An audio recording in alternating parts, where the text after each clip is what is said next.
to my channel, or welcome if you are new. For today's video, I am going to be taking a look at everything I spent in the second week in March.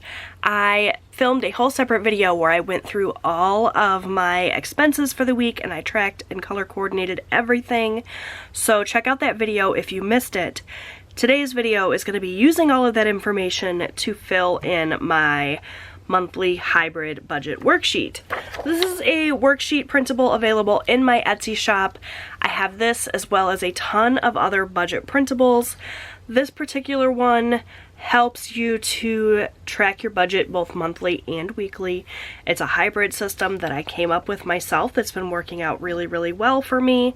It's basically a whole month at a glance of spending tracking, you know, budget tracking. There's a place for you to fill in how much you put towards sinking funds and savings and debt payments and all of that. So it's a really handy worksheet that is linked down below if you're interested. For today's video, we're just going to be taking a look at week 2, filling in the actual amounts that I spent in all of my variable categories, as well as filling in some bills that I paid. So without further ado, let's just get into it. I'm going to go ahead and fold my planner in half to make it a little bit easier. I'm going to have my expense tracking worksheet off to the side to make it super easy to reference. And I'm going to start by filling in the bills that I paid this week. So I always highlight my bills in blue to make it really easy to find them here. So you can see I paid DTE this week, and that came out at $193, which is exactly what I budgeted. And then Michigan Gas, I budgeted $42, and that is what came out, $42. So we are looking good there.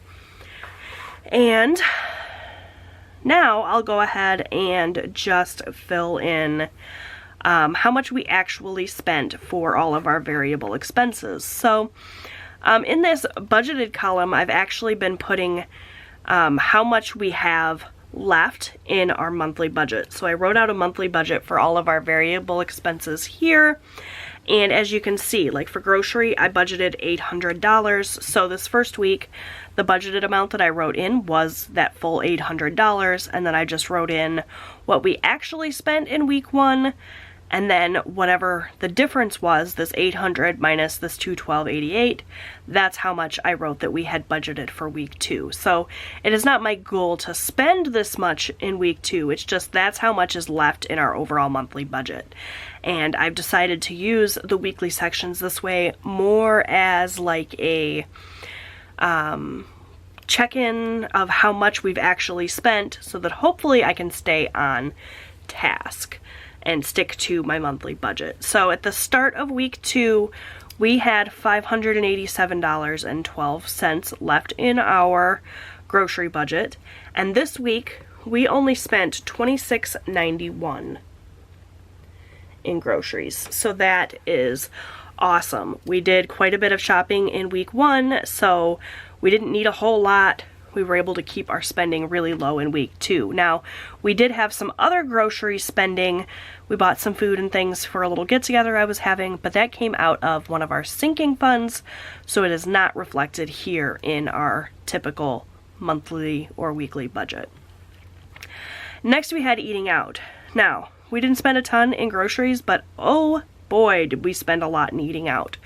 We have $196.87 left in our eating out budget at the start of the week, and of that, we spent $129.17. So we do not have a whole heck of a lot left in eating out, and that's okay because we are really going to try to limit our eating out for the rest of the month. Clearly, we have done plenty of eating out these first couple of weeks. For household, we had $27.94 in our household budget at the start of the week, and we spent a total of $21.19. So we are scraping the bottom of the barrel with our household fund. So we need to make sure that we are keeping that in mind as we go throughout the rest of the month so that we are not over budget in this household category. Now, I'm pretty sure we are all stocked up on everything that we need, so hopefully coming in under budget in this household section should not be a problem, but I guess we'll just kind of see how weeks 3 and 4 go. For gas, we had $136 left in our gas budget, and of that we spent $48. We have been fueling up more than usual recently because we are finally getting back into like warmer weather. This is the time of year when we start ramping up like after school activities and camping and that sort of thing. We're not quite into camping season yet, but with gas prices going up and us driving more, we are rapidly chipping away at this gas budget. Hopefully I budgeted enough to get us through the month. We'll see. As for spending, $100 we pulled out in cash at the start of the week, so we are right on track there. And then for miscellaneous, we had $67.32 remaining in our miscellaneous budget, and we spent $9.94. Nothing unbudgeted this week, which is great news. So let me really quickly just go ahead and add up everything that we spent and get a total. $26.91 plus $129.17 plus $21.19 plus $48 plus $100 plus $9.94. So we spent $335 with 21 cents this week in variable expenses. Not too shabby. So let's go ahead and figure out where we're kind of starting out week 3. So I'm really quickly just going to write all of these categories in down here. It's the same categories every single week. Grocery, eating out, household,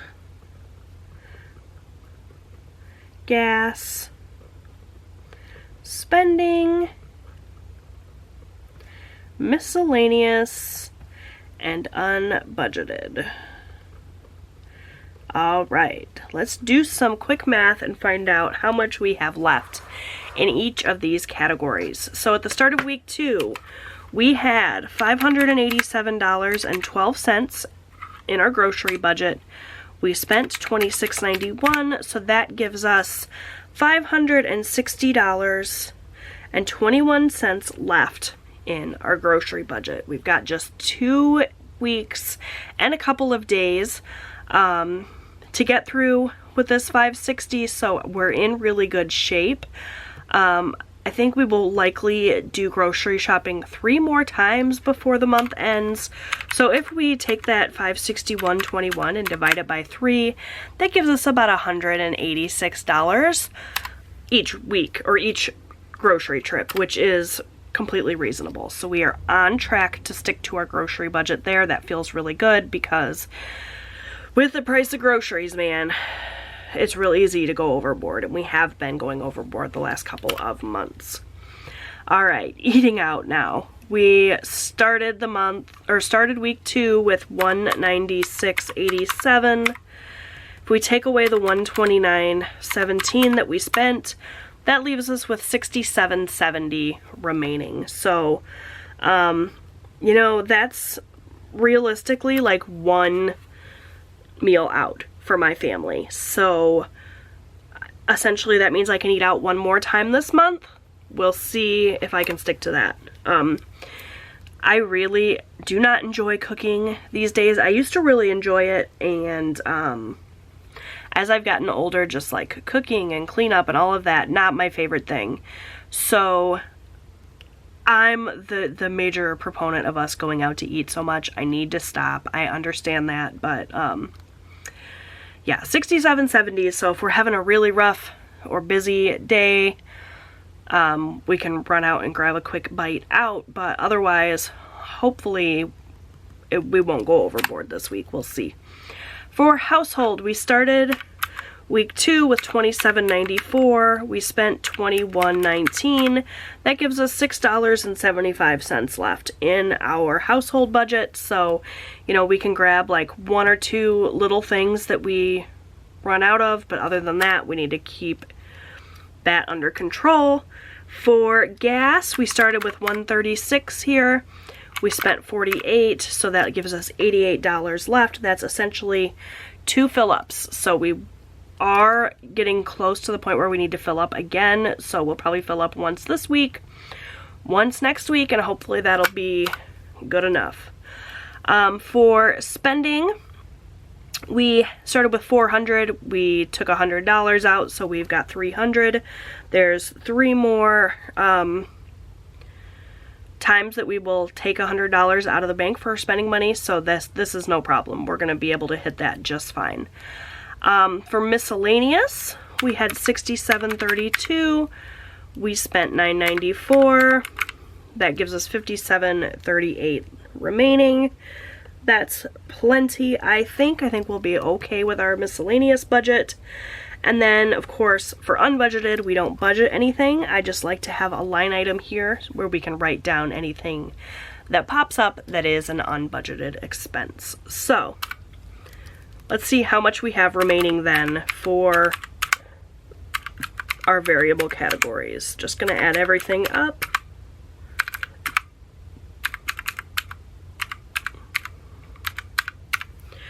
Okay, so we've got $10.80.04 remaining for all of our variable expenses. And the reason why I go ahead and do a total is because I don't get too bent out of shape if, for example, we are over budget by $50 in eating out, but we're under budget by $50 in grocery. I would still call that a win, because you know, we have $2,000 that we set aside for variable expenses, and while I try to stick to all of our budgets, all of our various budget categories, as long as we come in under this $2,000 for all the variable expenses, I'm still happy.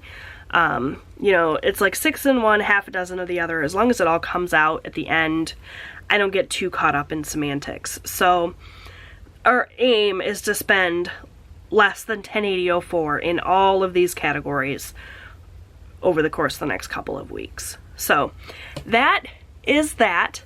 Something I need to really quickly write in though is that we did make an extra debt payment here. We took our credit card rewards from one of our credit cards that we use for absolutely everything. We use it and pay it off every month. And we took the rewards and had them deposited into our bank account, and we used that to make an extra debt payment. So I'm just going to write credit rewards, and that was $140. And actually, I didn't need to write anything in the budgeted because I didn't really budget it. I just had it, so I went ahead and paid it. And that felt really good to make that payment. So the credit card we are currently working on is a Chase card. So I just took that $140 from our credit card rewards and paid it right to Chase.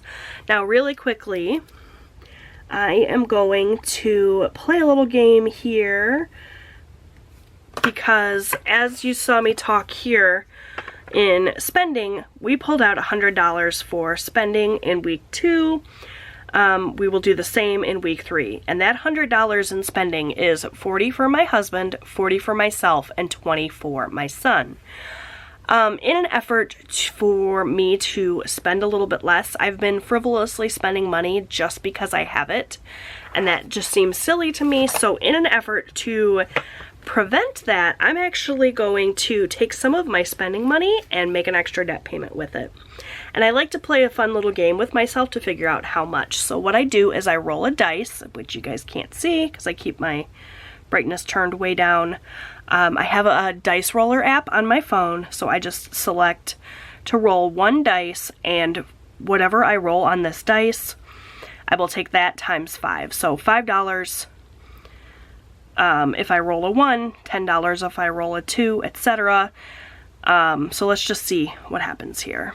Alright, I rolled a 1, so that means that I'm going to take $5 of my spending money and put it towards that Chase card as well. So these are all of the extra debt payments that I have made to my Chase card so far this month. I'll also, of course, make the minimum payment on that card, so we are slowly chipping away at this one little dollar at a time, and that feels really, really good. Alright friends, so that is it for this video. I tried to keep it pretty short and sweet. We're about halfway through the month, and we're about halfway through the budget, so we're doing pretty darn good. We're on track to stick to our budget this month. The only thing I really need to be careful about is we're coming down to the end of our household budget, and I gotta be careful about that eating out. So since I did my little weekly check-in here, I know that now. It's really easy to write up a budget at the start of the month and then not really pay attention until the end of the month. But if you do that, then you don't find out, you know, okay, I'm getting close to my household budget. I need to be careful. It's really important to check in with your budget. Even if you do a monthly budget, check in with it like once a week. Make sure you're on track. It really helps out. Alright, that's it, friends. Thank you so much for watching. I hope you enjoyed this video. If you did, can you please give it a big thumbs up? That really helps out my channel. Don't forget to subscribe if you haven't done so already. I'd love to have you come back, and I'll see you guys in my next one. Bye!